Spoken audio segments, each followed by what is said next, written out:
magandang buhay mga ka-secret. At nasa lansangan ng inyong lingkod. So, hindi ko alam kung pauwi pa o maghihintay pa, pero dahan-dahan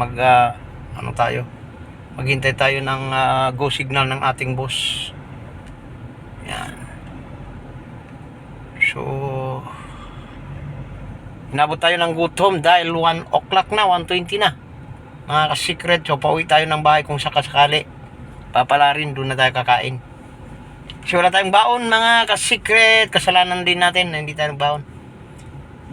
So ganun talaga ang buhay.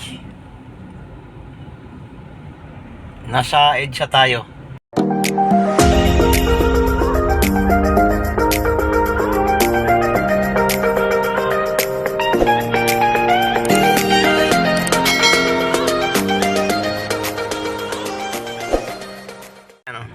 Alam nyo na pagka nasa EDSA matraffic, so kailangan natin mag-EDSA kasi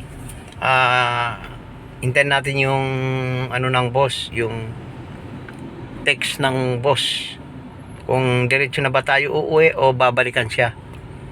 So ganun lang mga ka-secret. So abang-abangan na lang mamaya kasi nasa EDSA pa tayo, baka madali tayo dyan. At ako inaabot pa ng kalikasan mga ka-secret.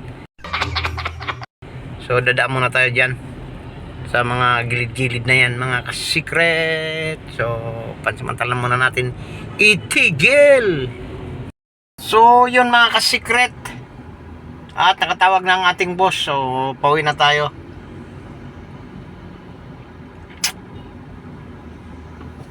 Pauwi na tayo ng bahay. At tumawag na. Ganun pa rin, dito na rin tayo sa EDSA dumaan kasi sobrang traffic na rin doon sa may Ortigas. Ka-secret.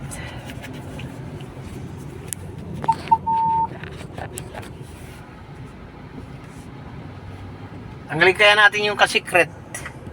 Hindi na ka-secret. Palit tayo ng pangalan sa YouTube mga ka-secret.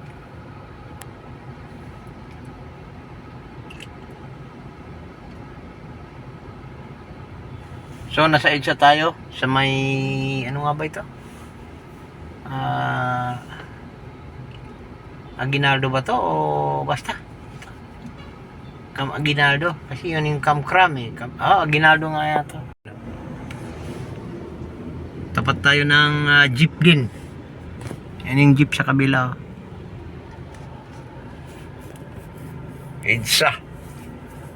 Kanina mabilis, kaya hindi na. So, ayan mo na. Importante naman, di tayo nagmamadali.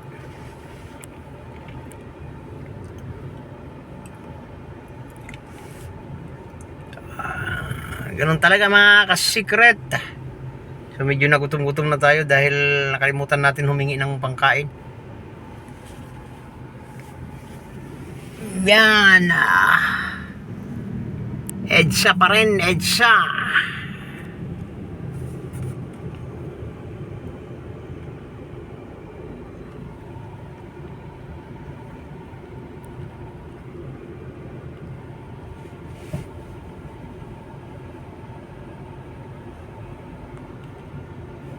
EDSA pa rin tayo mga ka-secret.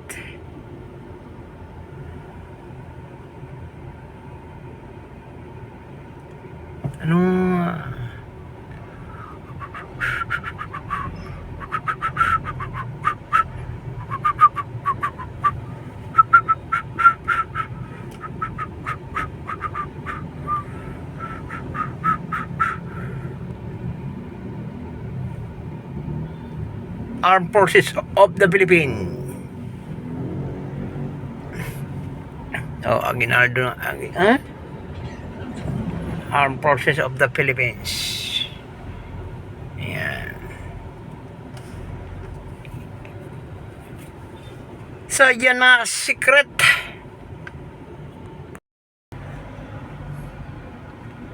Buti pa ito si kuya, nagbibenta ng mani. Yan, mani.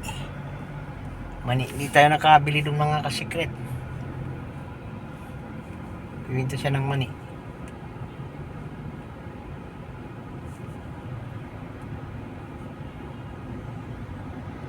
Hirap talaga walang ano. O yan, sige, sigit lang bro. Sigit lang.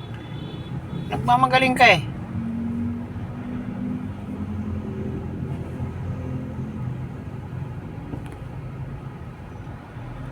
Mamagaling ang ating kaibigan, mga ka-secret. So, yun.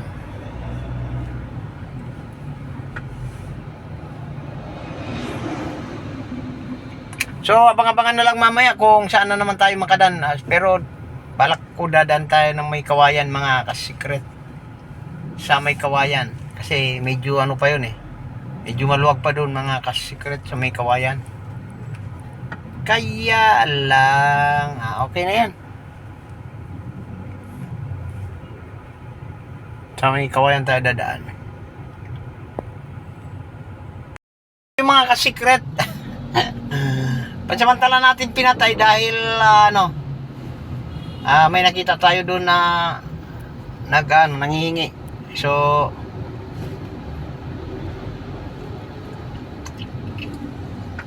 kaya nauubos yung barya dito ng aking boss eh. Para na, pasensya ka na boss. Ako yung talaga maawain. Pagka ako lang mag-isa kasi sa sasakyan na pagka nakakita ako sa gitna ng daan, mga ka-secret, nagbibigay ako. Yan, pag may barya ako, yung akin ang dinudukot ko. Ngayon wala kasi akong barya. Kaya dyan ako dumukot sa lagayan ni boss. Konti lang naman, mga 5 piso lang naman eh. Pwede na yan. Pangdagdag na rin yun. So yan, mga ka-secret.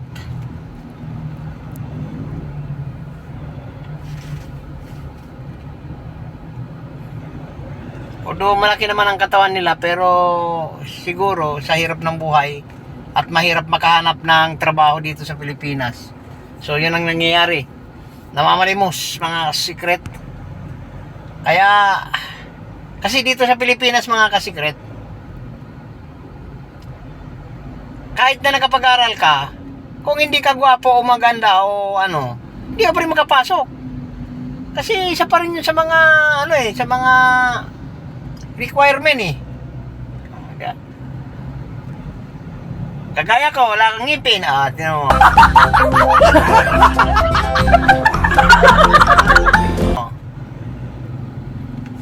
Buti na lang itong boss ko, hindi gaano maselan.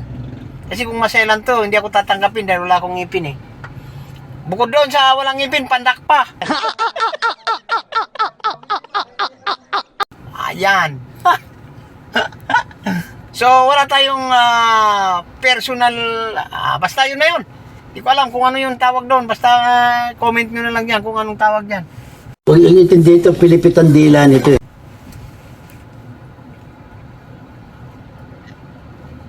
Mahirap magtrabaho dito sa Pilipinas pag hindi ka gwapo, wala kang experience. Kahit nakapagtapos ka ng pag-aaral, tatanungin ka pa rin, ilang taon na ang experience mo? Kakatapos nga lang nag-aaral eh. Kaya nga papasok ng trabaho para magkaroon ng experience. Basta yan na yan. Ano ba yan? Tapos tatanungin. Diba kalukuhan? Mga ka-secret. So, abang-abangan na lang kung saan tayo makapag-video ulit. At malapit na tayo sa may SM North, mga ka-secret. Yan Soler ng Quezon City.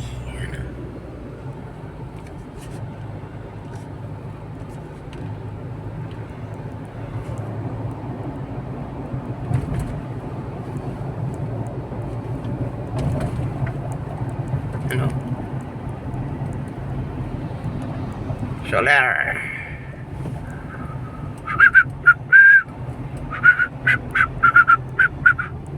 Ganda. Yan Soler ng Quezon City.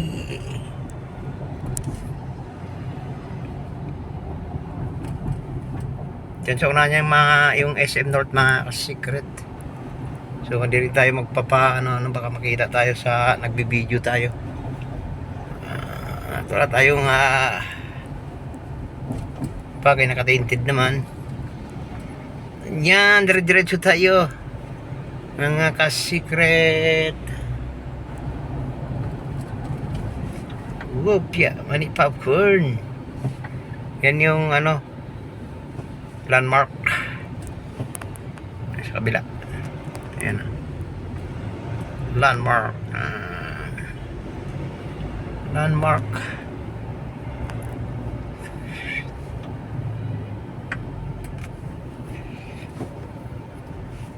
Napag-iwanan na halos yung SM mga ka-secret.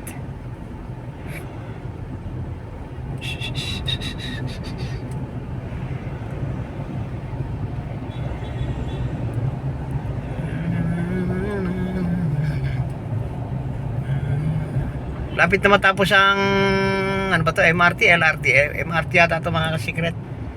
Dito sa may SM North. Yan, oh. SM North. Ito yata mag-kukonek na lahat, pati yung patungong San Jose, Baclaran, Monumento. Dito na magkukonek lahat yata mga secret. Paano kaya mag-backing dito?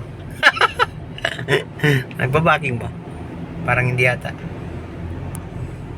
So nasa ilalim na tayo ng isang ginagawa dyan, yung mga station ng MRT 7, LRT 7, MRT.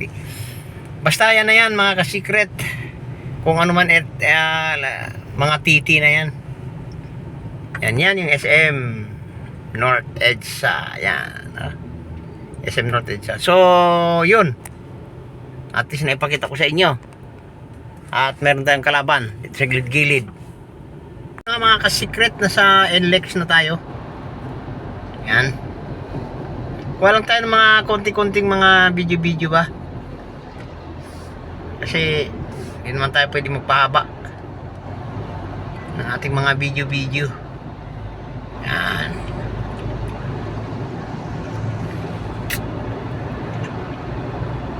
Tama na yung mga 15 minuto o 20 minutes, kanya. Mga ganun-ganun ba mga ka-secret? So,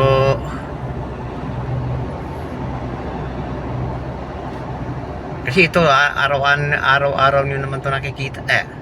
Lagi naman to sa vlog ko nakikita niyo yung NLEX na to. Kagaya niya, mga makdo-makdo dyan. Letter M, mga ka-secret, letter M. Letter M mga kaibigan.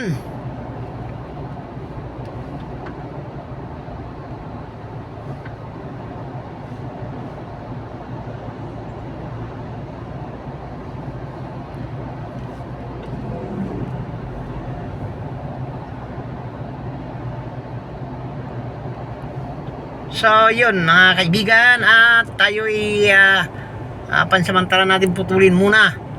Yan. Ilibay na natin yung pagtawag. Nagkaluhalo na yung ka-secret at saka kaibigan. So ngayon kaibigan, hindi ko sigurado kung lahat kayo kaibigan ko. Basta, paano masabi? Basta ang tawag sa akin kaibigan. Yan. Yan.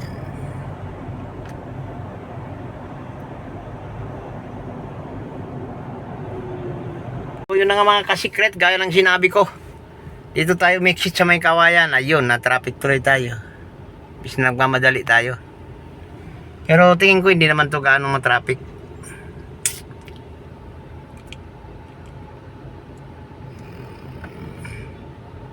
Sana hindi gaano ma-traffic mga ka-secret. Pasok doon. 3, anak, mga alas 4 na pala. Ay nako. Meron naman tayong oras na nasayang mga ka-secret sa buhay natin. Mahalaga.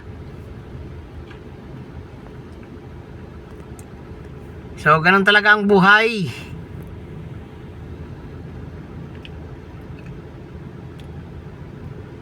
Tayong magagawa.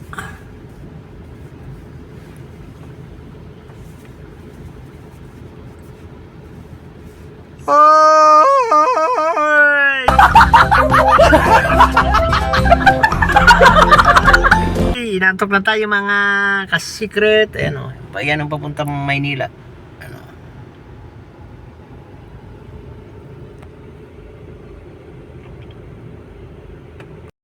Inaantok na tayo mga kaibigan.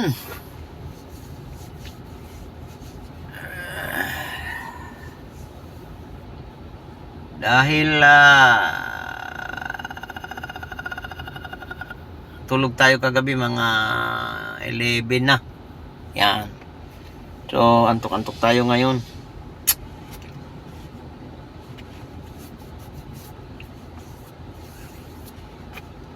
Nabuluha yung bata ko mga kaibigan. Dahil siguro sa antok. Saka matanda na tayo. Ako lang pala matanda na. Pagkabata pa kayong manonood, ako. Magalit pa kayo sa akin, mapagsabihan ko kayong matanda. Tanga talaga. So, matanda na ako. Ang edad ko ay humigit kumulang na. Yan. So, pagka inaantok, lumuluha na yung mata. Bah, Congress yun ah.